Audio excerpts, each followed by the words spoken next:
Have we really lowered our standards that much and become that weak as a society? God help us if we have. And I'm referring to an article in The Guardian about David Beckham.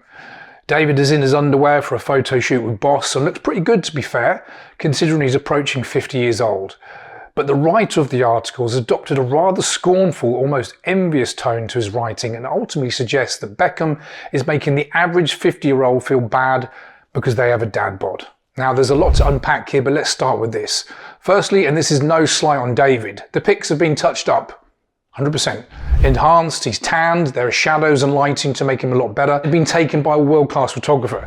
Now, don't get me wrong, he looks pretty tidy, but it's not how he actually looks when he's in his underwear, knocking around in the bedroom with Victoria whilst he's cooking his scrambled eggs. Go and see his Instagram. And I'm a fan of David, I'm just telling you the truth. Now, the writer, Tim Dowling, said, and I quote, his bronze torso is ridiculously ripped and will once again cause a shift in the acceptable minimal standards for the male physique. David is not ridiculously ripped. He's slim with a little muscle and he takes care of his health, which in my opinion, as an ex-pro football player, should be the bare minimum, no? The author goes on to suggest that the average person just doesn't have time to stay in shape and look like this, and even if we did, who would want to? Fuck off. He then makes a rather disparaging remark about not even having the time to get all of David's tattoos, never mind stay in shape and get to the gym. You've shown us nothing, but you're telling us everything, Tim, and how fucking weak you really are. Anyone with an ounce of respect for their own health and fitness would not write an article like this. Oh, it's okay for him. He's a multimillionaire with a private gym, a personal chef, and all the time in the world. That's the biggest bullshit excuse you will ever hear.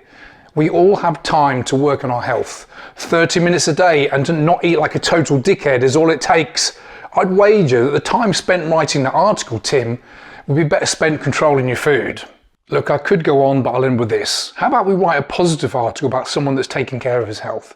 How about we raise the standards of how a 50-year-old man can look and feel?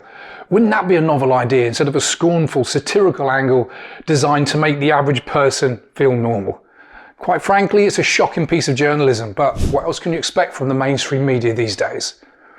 And know this, if you get triggered by looking at Mr. Beckham in his underwear, realise that is a you problem. Simple as that.